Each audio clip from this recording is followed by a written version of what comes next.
용신을 한마디로 정의하면 사주의 균형을 이루게 하는 요소라고 할 수 있습니다. 즉, 오행이죠. 어떤 사주의 그 뜻을 펼치게 해줄 수 있는 그런 오행을 찾는 걸 말하는데요. 이 용신을 도와주는 걸 희신이라고 하는데 사실 혼용해서 그냥 용의신이라고 이렇게 부르기도 합니다. 용신과 희신을 합해서 용의신으로 가는 거죠. 어쨌거나 일간이 꺼려하는 기신이나 구신하고 반대되는 개념으로 운을 좋게 해주는 요소라고 그렇게 생각하시면 될 것 같아요. 사실 사주를 풀이한다는 게 제대로 된 용신이나 희신, 용의신을 찾아내는 건데요. 일반적으로 사주명리학에서 용신의 종류를 크게 한 4가지 정도로 구분해서 말하고 있습니다. 가장 많이 나오고 가장 흔하게 쓰이는 것이 첫 번째가 억부용신을 둘 수 있어요.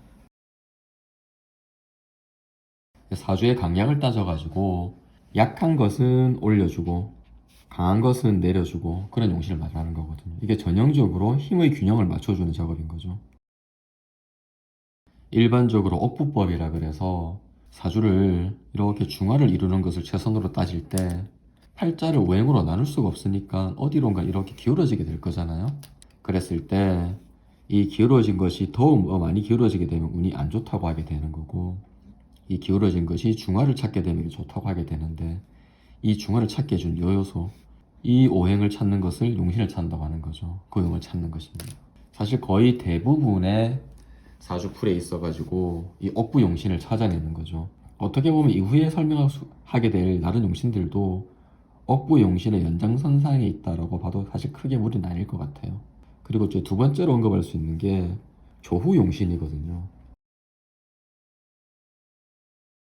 조후, 계절에 따른 거죠.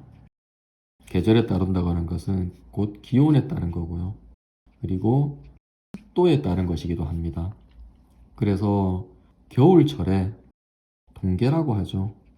겨울철에 태어난 경우에는 화기를, 그리고 여름철, 여름 한자, 여름철에 태어난 경우에는 수기를, 이렇게 해서 온도와 습도를 맞춰주게 되는 작업을 조용신이라고 하는데, 여기서 주의해야 될 거는 이 조후용신은 모든 거에 해당되는 게 아니고 사실상 일간이 목인 경우에만 적용된다고 보시는 게 사실 맞습니다. 토의 경우에도 조용신을 써볼 만한데 사실은 강약을 따져보면 이 억부용신하고 크게 차이가 없어요.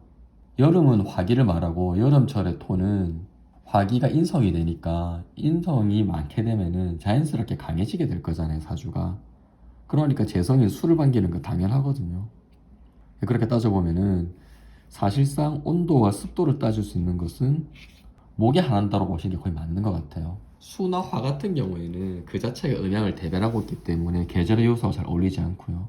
금의 경우에도 조구를 말씀하시는 분들이 있는데 적절하지가 않습니다. 보면은 그 사주의 특성하고 그 사주가 그 명조가 운을 바라게 되는 타이밍은 별개 얘기라는 거죠. 특히 신금 같은 경우에는 병화를 만나게 되면은 천간합을 이루기 때문에 조호를 쓴다라고 하는 것은 더욱 어불성설인 것 같아요.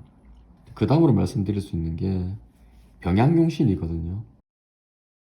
어떤 사주에 극단적으로 재성이나 관성이 중중할 때 무리를 지어 있어서 세력을 형성하고 있으면 일간의 위협이 되는 거죠. 그 무리를 지은 오행이 관성이다. 그러면은 관성을 화하기 위해서 인성을 쓰느냐? 아니라는 거죠. 인성은 크게 좋지도 나쁘지도 않게 되는 경우, 이렇게 얼마나 중중하게 판단을 하는 게 사실 어렵긴 한데, 무리를 지어서 일간에게 직접적인 위협이 될 때는 이 관성을 바로 치게 되는 것. 식상이죠. 이게 용신이 되는 거거든요. 그래서 관성이 병일 때 식상이 약이 된다 이 말인 거거든요. 그런 거를 병약설이라고 하고 병약용신이라고 하는데, 방금 말씀드린 그런 경우에는 관을 다른 말로 살이라고 하기도 하기 때문에 식신이 서서 살을 제압한다고 해서 그런 거를 식신제살경이라고 하기도 합니다. 그런 사주를. 그리고 이제 여러분들 많이 들어보셨을 건데, 이 재성이 너무 많아가지고 병이 되게 되면은 재성을 바로 칠 수 있는 거는 비겁이죠. 비겁용신이 되게 되는데, 이 경우도 사실은 이 병약과 비슷하거든요. 재성이 병이 되어서 약이 비겁이 되는 거죠. 이런 걸 뭐라고 한다? 가장 많이 들어보셔서 사주 중에 하나인 제다신약 사주가 되는 거죠. 그런 것도 다 병약의 일종이 이렇게 보시면 될 것 같아요.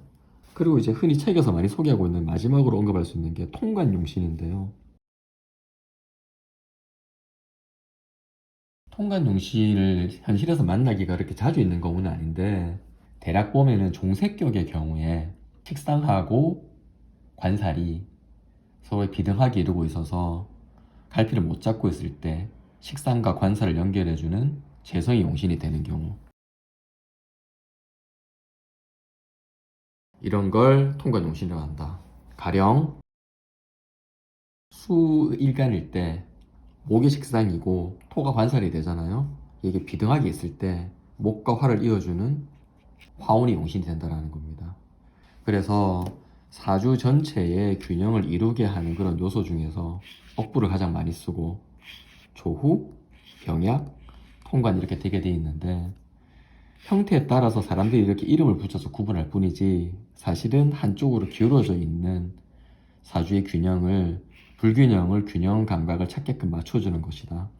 그래서 그것이 절대적으로 힘의 강약의 균형을 맞추는 것이냐, 아니면 기온이나 습도의 균형을 맞추는 것이냐, 아니면 극단적으로 무리를 지어서 혜력을 형성하고 있어가지고 급박하게 일간을 치고 들어오는 것을 해결해주는 것이냐, 아니면은 두 개의 세력이 비등하게 힘의 균형을 나타내고 있어서 동수로 그 사이를 매개해주는 것을 찾는 것이냐, 그 차이에 따라서 형태를 구분할 뿐이지 전체적으로 사주의 균형을 이루게 하는 요소를 찾는 것을 용신이라고 한다. 그리고 용신을 기쁘게 하는 것을 시신이라고 하는데, 줄여서 용의신이라고 한다. 다 같이 합해서. 왜냐면 실제로 보면 용신운이든 희신운이든 발전의 정도를, 우열을 가리기 어려울 정도로 좋게끔 나타나는 경우를 너무 많이 보게 되거든요. 물론 많은 종류의 사주가 있어서 어떤 경우에는 용신운만이 뚜렷하게 발전하기도 하지만, 용신뿐만 아니라 희신운도 충분히 우리가 일상생활을 하는 데 있어서 자기의 뜻을 이루는 데 부족함이 없다, 이렇게 보이고요. 그러면 이런 이제 용신이 가장 위협을 받게 되는 운은 어떤 운이냐? 용신이 충을 받게 될 때죠. 이렇게도 쓰죠. 이게 같은 걸까요? 잘 모르겠어요. 위에 나와 있는 충은 반대 방향이란 뜻이거든요. 무슨 말인가 하면 태양을 중심으로 행성이 이렇게 서로 반대 위치에 있는 거예요. 180도 다른 방향에 있게 되는 거죠. 그래서 반대 방향의 운을 만나기 때문에 그로 인한 변화를 만나게 되는 거고, 아래에 있는 충이 이제 전형적으로 말하는 이게 충이 되는데, 이건 찌른다란 표현, 찌른다란 의미거든요. 찌른다. 용신이 오일 때 이 반대 방향에 있는 자가 와서 찔러주는 거예요. 물이 와가지고 불을 치는 거죠. 그랬을 때 운이 무너지게 되는 현상, 또는 감당하기 어려운 급박한 변동이라는 현상을 말하게 되는 게 충의 작용이거든요. 그 외에 무슨 뭐 형이니 해니 그런 말들이 있죠. 천이니 뭐 이런 말들이 있는데, 사실 충의 작용에 비하면 미미하거든요. 그런 작용들은 그냥 자연스럽게 어떤 불편하게 움직이는 동의 현상. 근데 이렇게 동할 때도 있고 동하지 않는 경우도 있거든요. 그래서 어떨 때 동하고 어떨 때 동하지 않느냐, 그걸 알아내기 어려워요. 그리고 크게 영향을 주는 것도 아니고요. 용신의 합이나 용신의 기반과 같은 변화를 살피는 것이 사주보다 중요하지, 충의 작용 외에는 불편한 작용으로서 크게 영향을 미치는 것을 따질 것은 아니다, 그렇게 보여집니다.